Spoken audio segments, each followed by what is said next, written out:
Did you know that there are con artists all around us, and many of us think that we could never become one of their victims? Many people think that they could spot a gimmick from a mile away and tell when someone is being untruthful to them. And then we have others who figures, oh well, everyone lies, so what's the big deal, right?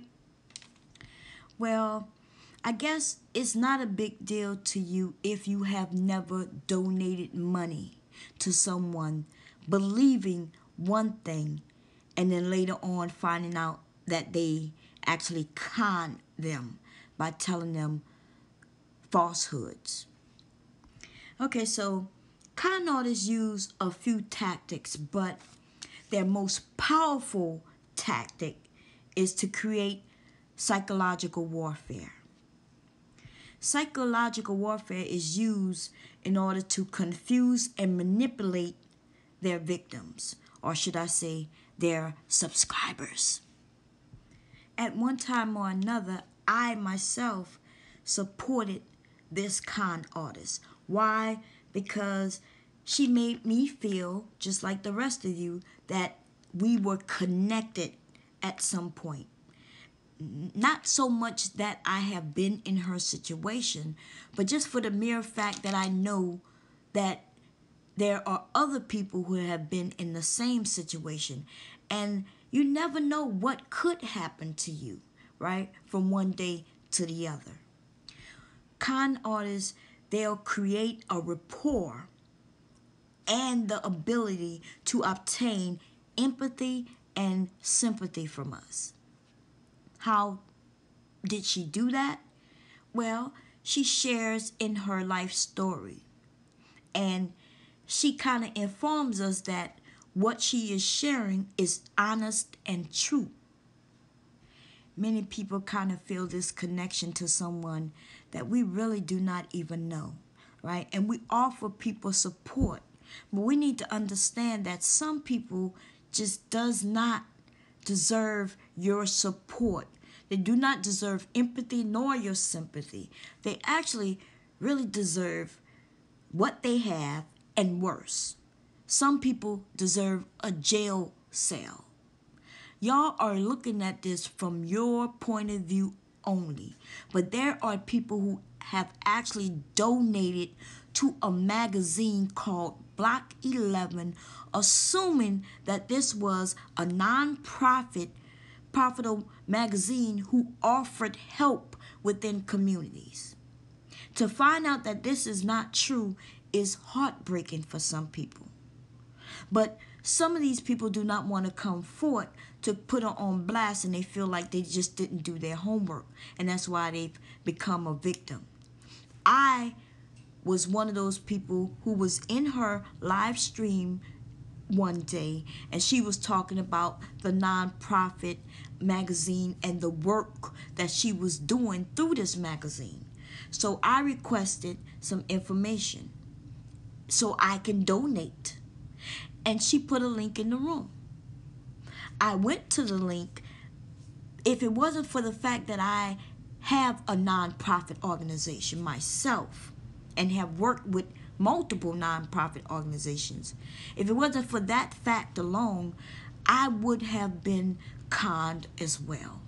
See, when I went to the page and noticed that it was a magazine, I'm thinking to myself, okay, she says that this magazine helped people in the organization, in communities. So I searched for what is called a mission statement. All nonprofits have a mission statement, right? It's a requirement. So I couldn't find a mission statement. See, the mission statement will tell those who donate to them what they are doing with the money. What's the basis of the nonprofit? What is the goal of the nonprofit? But I could not find a mission statement. So then I started to back away. I'm like, what's going on? That is why Sasa Ray has decided that she would just make up lies on me when she knows that I was capable and able to figure out that this was not real at all. Okay? But I'm going to tell you something. I was about to pull out some money in order to help others. I am not trying to donate to a magazine just so people could continue making a magazine. Who does that? Like, why would you donate to a magazine? Is what you are donating to them for, just so they could continue to have a job? Because what she told me is that she was doing work in the community. She was helping out young women, young girls, and young men, talking to them and doing things like that. I'm supportive of that. Okay?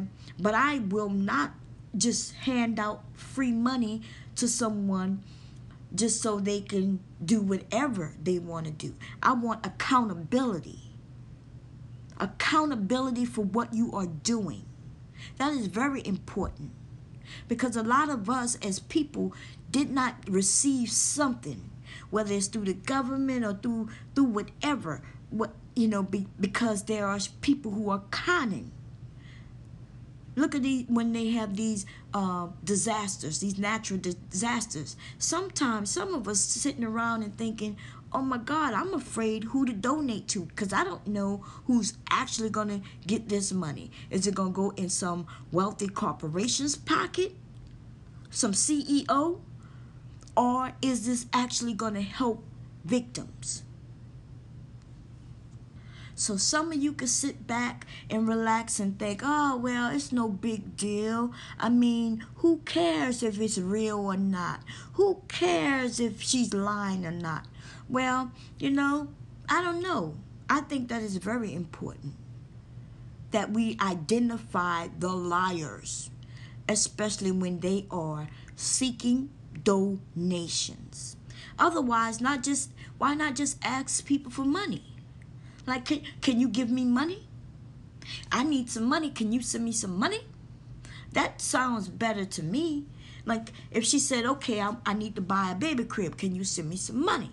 That's one thing.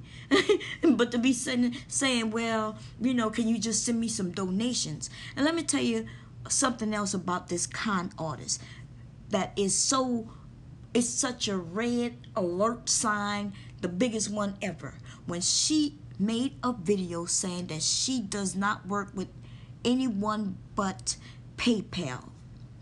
The other websites like GoFundMe and there's a few others, they hold the people accountable.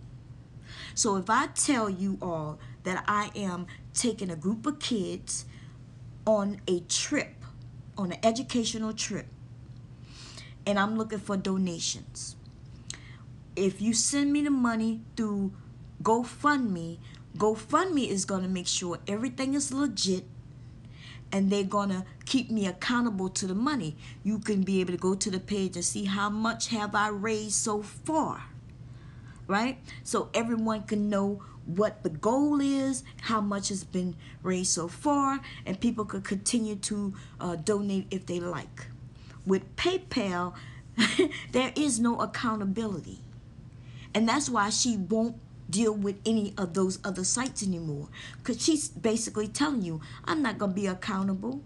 When you all sent her that money for her to travel from Atlanta to California, you don't know how much she actually received. We don't know if she received any money at all.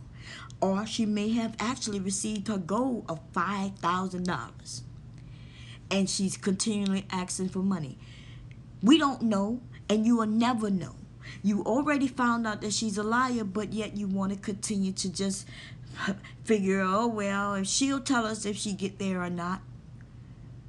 And then there's videos where she admits that she just going to continue collecting donation money just for the fun of it.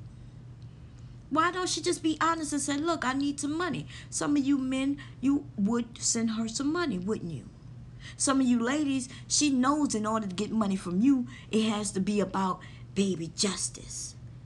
That's why she made that name, and that's why she referred to that baby, unborn baby, as baby justice. She wants you to feel connected to the fact that you could bring some justice into this world, that you can actually help a woman get some justice. Boy, her manipulation game is quite kind of on point, right? She's not very intelligent, but I be goddamn if she's not a hell of a liar.